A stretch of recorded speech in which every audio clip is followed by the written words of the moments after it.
میں رات بھر بستر پر کروٹیں بدلتی رہتی اور یہی سوچتی رہتی کہ آخر وہ کون سی جگہ ہے جہاں وہ اتنی پابندی سے جاتی ہے اور اس کے چہرے پر وہ عجیب سی چمک کس لیے ہوتی ہے۔ میں نے کئی بار سوچا کہ گھر سے نکل کر چھپتے چھپاتے اس کا پیچھا کروں، لیکن ہر بار کوئی نہ کوئی مجبوری یا انجانا خوف میرے قدم روک لیتا۔ مجھے ڈر لگتا کہ اگر میں نے اس کا پیچھا کیا اور کچھ ایسا دیکھ لیا جو میں برداشت نہ کر سکی تو میری کیا حالت ہوگی، اور اس گھر کا کیا بنے گا جہاں میں نے ساری زندگی گزارنے کا پختہ عہد کیا ہے۔ میں نے اپنے شوہر سے کئی بار رات کی تنہائی میں اس موضوع پر بات کرنے کی کوشش کی، لیکن وہ ہر بار میری بات کاٹ دیتے یا بلا وجہ ناراض ہو کر کروٹ بدل لیتے۔ ان کی یہ بے جان ناراضگی میرے شک کو مزید پختہ کر دیتی کہ دال میں کچھ کالا ضرور ہے، اور وہ جان بوجھ کر مجھے اندھیرے میں رکھ کر میرا تماشا بنا رہے ہیں۔ جب بھی وہ منحوس تاریخ قریب آتی، میرا دل کسی نامعلوم خوف سے کانپنے لگتا۔ گھر کے کسی بھی کام کاج میں میرا دل بالکل نہیں لگتا، اور میں ہر وقت اسی سوچ کے بھنور میں غوطے کھاتی رہتی کہ اس بار نیا کیا ہونے والا ہے۔ میں نے اس کی غیر موجودگی میں اس کے کمرے کی تلاشی لینے کا بھی ارادہ کیا، لیکن پھر اپنے ضمیر کی ملامت سے ڈر گئی کہ کہیں کسی کی ذاتی چیزوں کو اس کی اجازت کے بغیر چھونا کتنا برا اور گھٹیا کام ہے۔ مگر میری بے بسی اور تجسس مجھ پر بری طرح حاوی ہو رہے تھے۔ میں نے اسے کئی بار باتوں باتوں میں خریدنے کی کوشش کی۔ اس نے اس کے پرانے جاننے والوں کے بارے میں پوچھا، اس کے ماضی کے گزرے ہوئے دنوں کے بارے میں جاننے کی کوشش کی، لیکن وہ اتنی ہوشیار اور چلاک تھی کہ کبھی کوئی ایسا ویسا لفظ اپنے منہ سے نہیں نکالتی جس سے مجھے رتی برابر بھی کوئی سراغ مل سکے۔ وہ ہمیشہ مسکرا کر میری سنجیدہ باتوں کو ٹال دیتی یا ادھر ادھر کی فرضی کہانیاں سنا کر میرا دھیان بھٹکا دیتی۔ اس کا یہ شاطرانہ انداز مجھے اور بھی زیادہ خوفزدہ کر دیتا کہ وہ کتنی مہارت سے اپنے کالے رازوں کو مجھ سے چھپا رہی ہے۔ مجھے اپنی ماں کی وہ نصیحت یاد آنے لگتی جو انہوں نے میری رخصتی کے وقت کی تھی کہ سسرال میں آنکھیں اور کان کھلے رکھنا لیکن منہ بند رکھنا۔ مگر یہاں تو صورتحال میرے صبر کے پیمانے کو چھلکا رہی تھی۔ ایک دن جب وہ حسب معمول اسی خاص تاریخ کو صبح سویرے اٹھ کر تیار ہونے لگی تو میں نے دل ہی دل میں حتمی فیصلہ کر لیا کہ آج میں اس معاملے کو پوری طرح حل کر کے ہی دم لوں گی، چاہے اس کا نتیجہ کچھ بھی نکلے۔ میں نے بھی اپنے کام جلدی جلدی سمیٹے اور اس کی ہر چھوٹی بڑی حرکت پر عقاب جیسی گہری نظر رکھنا شروع کر دی۔ وہ آئینے کے سامنے کھڑی پوری لگن سے خود کو سنوار رہی تھی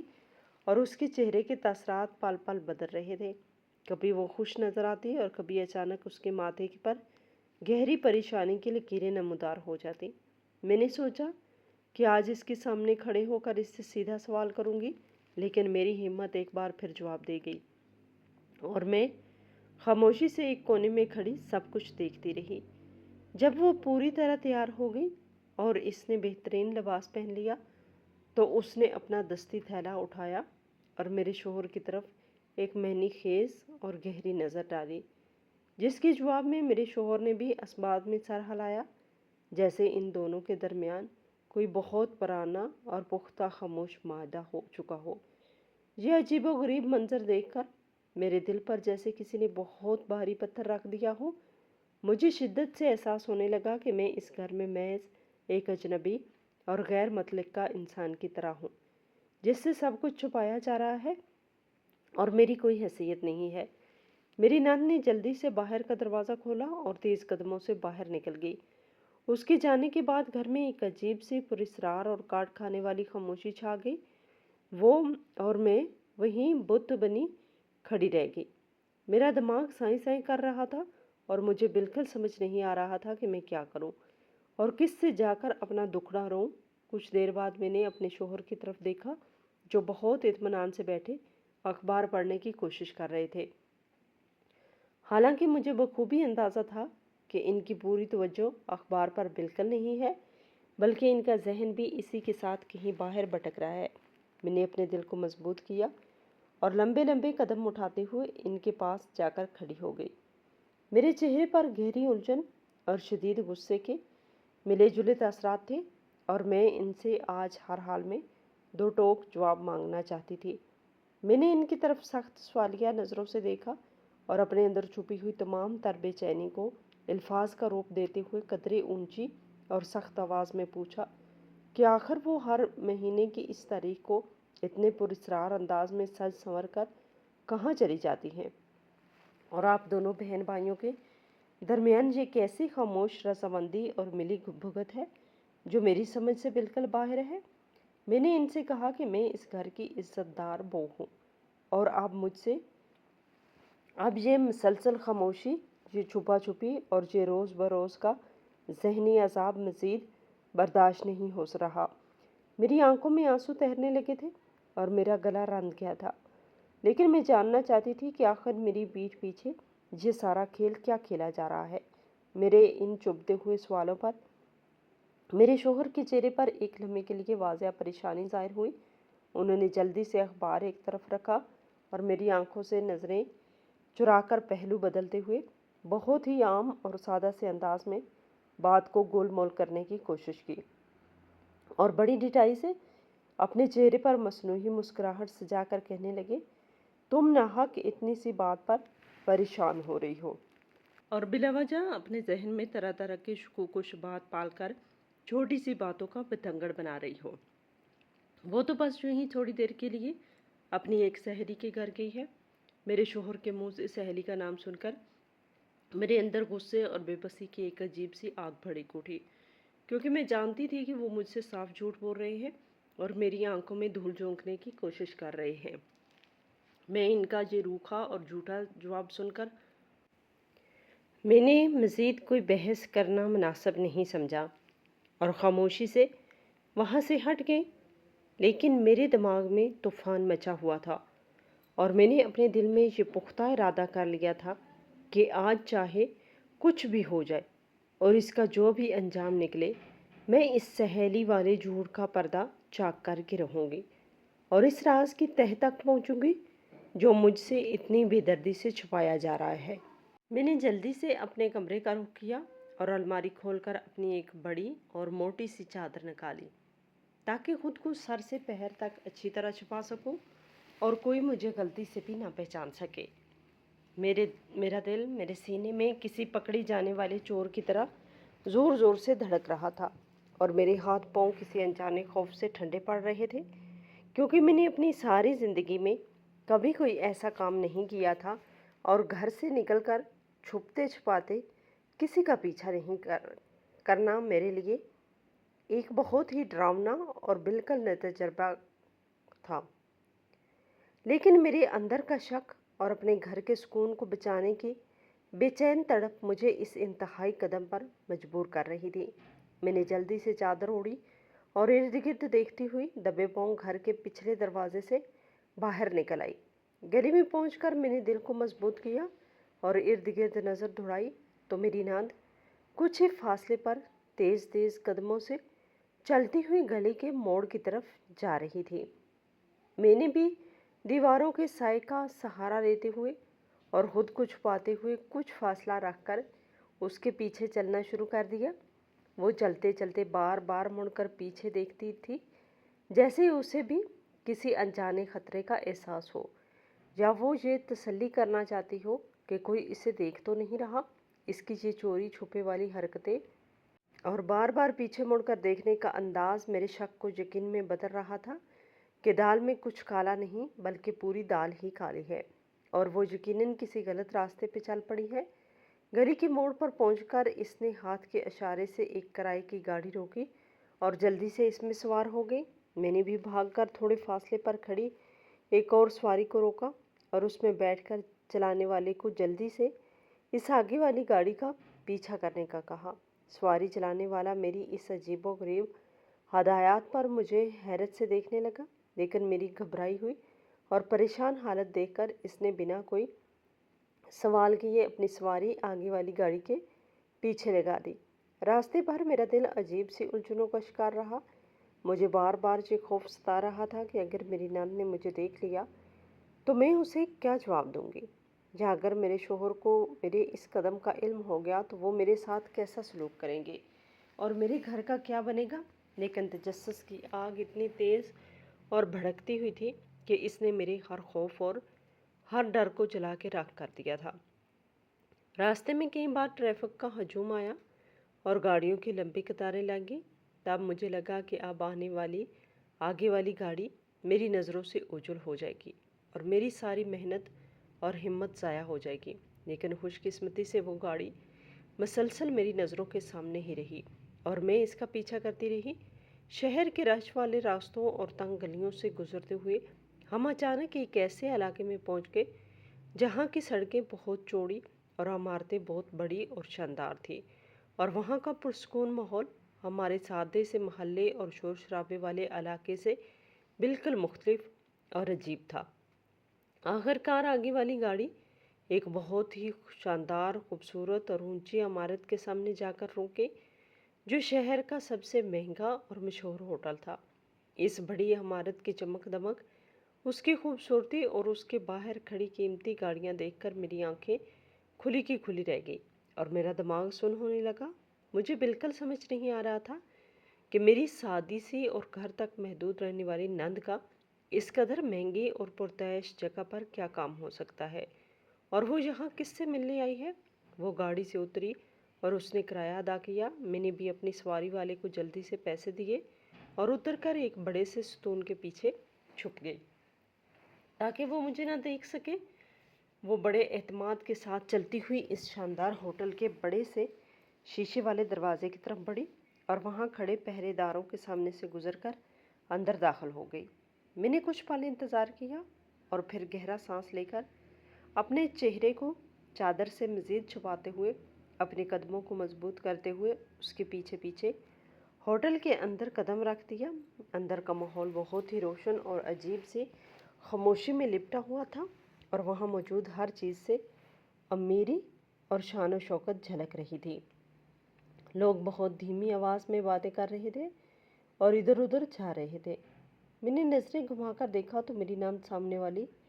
لمبی راہداری کی طرف تیزی سے جا رہی تھی۔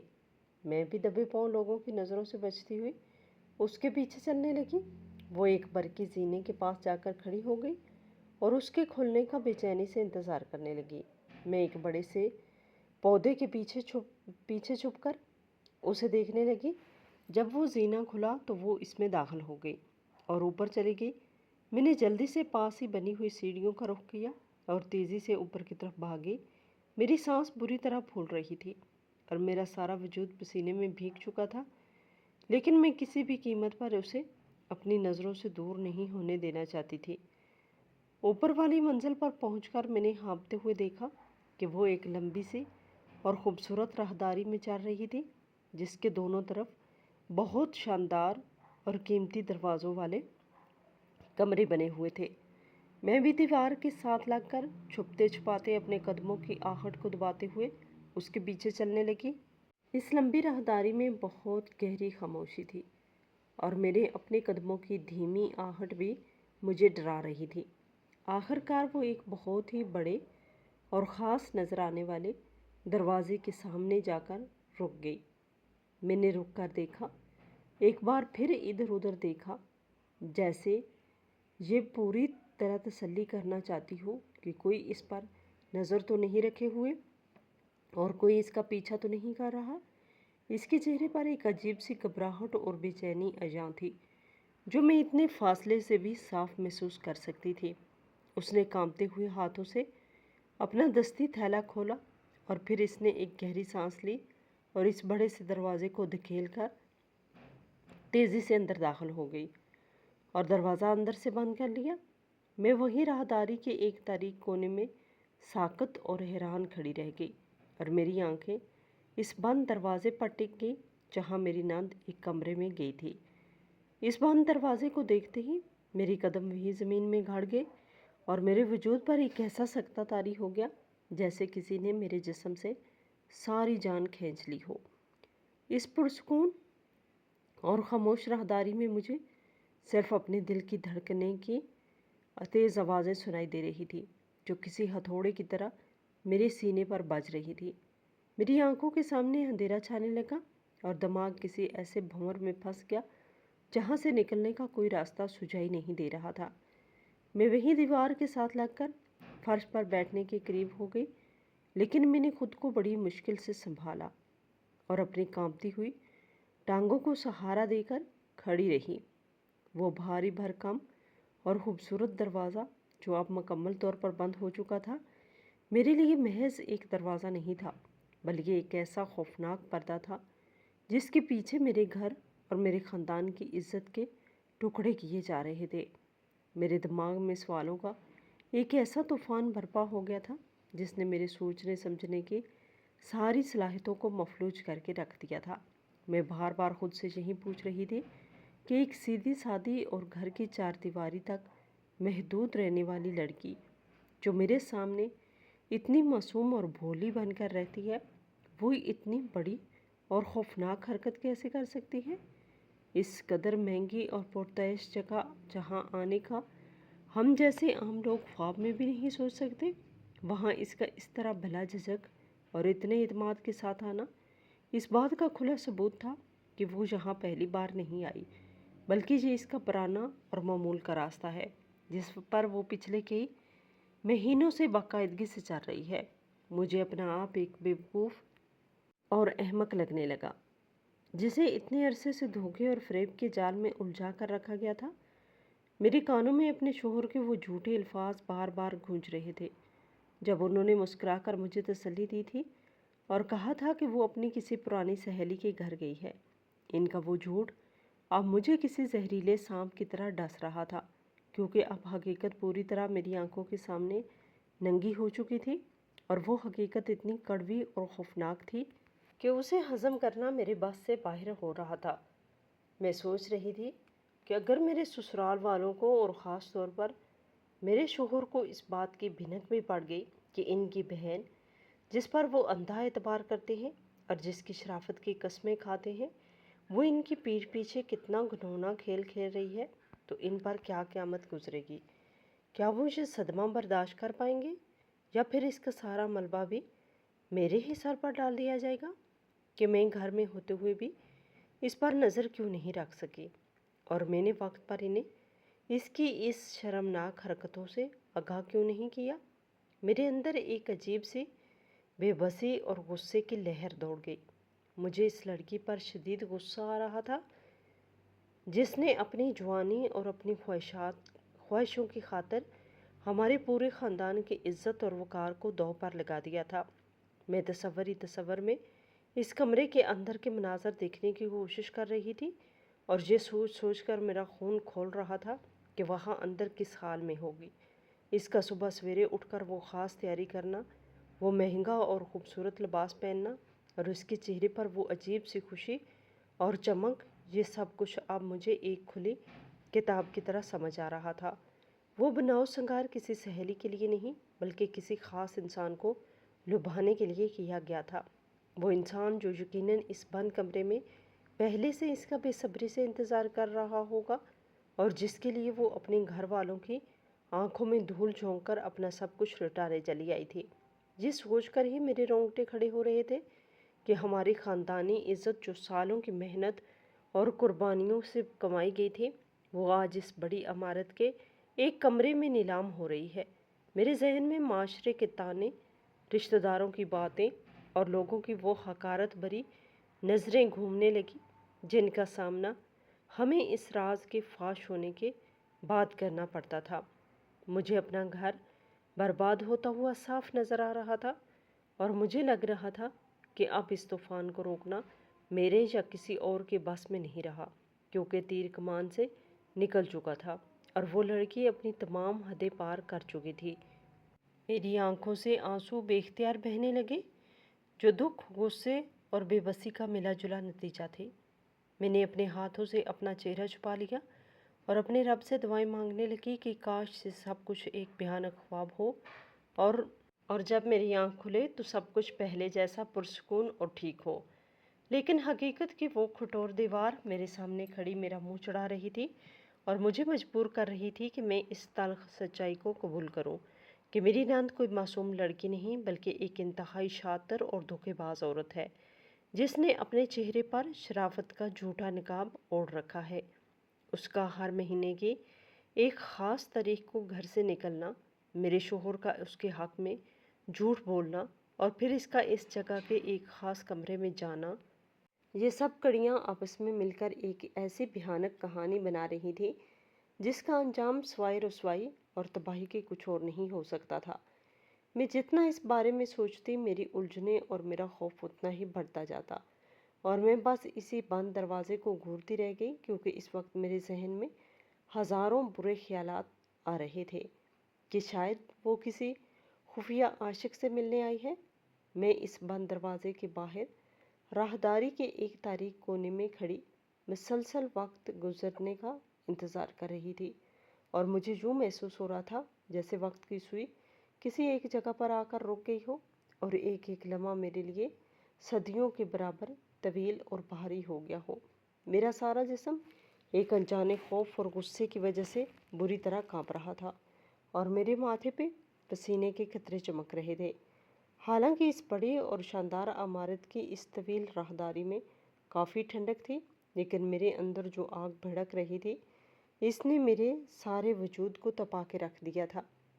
میں بار بار اس بند دروازے کو گھورتی اور میرے ذہن میں وہی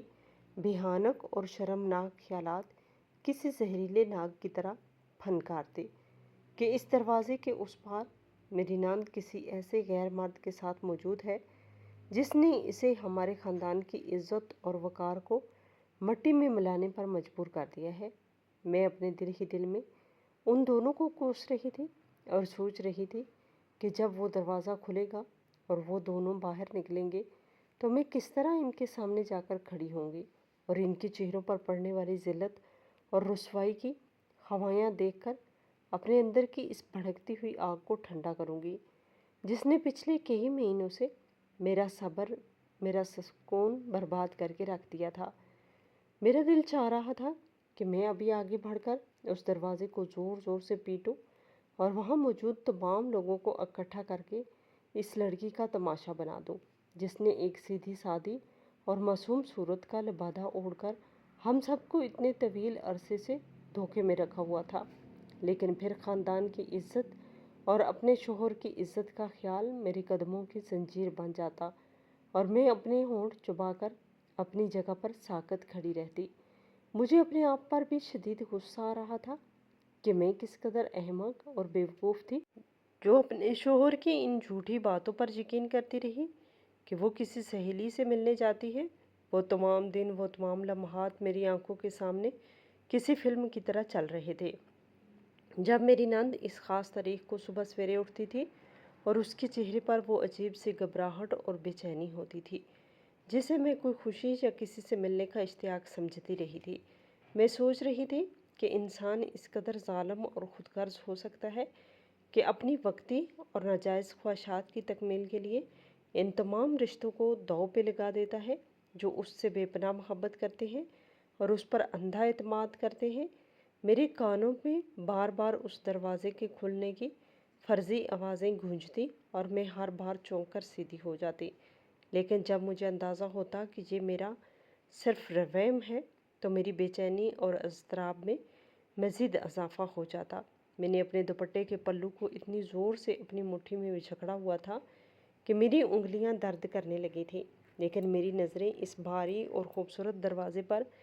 پوری طرح جمی ہوئی تھی۔ میں نے طے کر لیا تھا کہ آج میں اس مہمے کو پوری طرح حل کیے بغیر یہاں سے ایک قدم بھی پیچھے نہیں ہٹوں گی، اور اس راز سے پوری طرح پردہ اٹھا کر ہی دم لوں گی جو اس بند کمرے کی چار دیواری کے اندر چھپا ہوا ہے۔ مجھے وہاں کھڑے کھڑے کافی دیر ہو چکی تھی اور میری ٹانگیں درد کی وجہ سے جواب دینے لگی تھیں، لیکن میرے اندر کا غصہ مجھے گرنے نہیں دے رہا تھا کہ اچانک اس بند دروازے کی چٹخنی کے گھومنے کی ہلکی سی آواز آئی اور میرے دل کی دھڑکن ایک دم سے رکتی ہوئی محسوس ہوئی۔ میں نے جلدی سے اپنے آپ کو دیوار کے سائے میں مزید پیچھے کی طرف دھکیل لیا اور اپنی سانسوں کو روک لیا تاکہ میری موجودگی کا کسی کو احساس نہ ہو۔ دروازہ بہت آہستہ سے کھلا اور اس کے اندر سے ایک بھاری قدم باہر راہداری میں پڑا۔ میری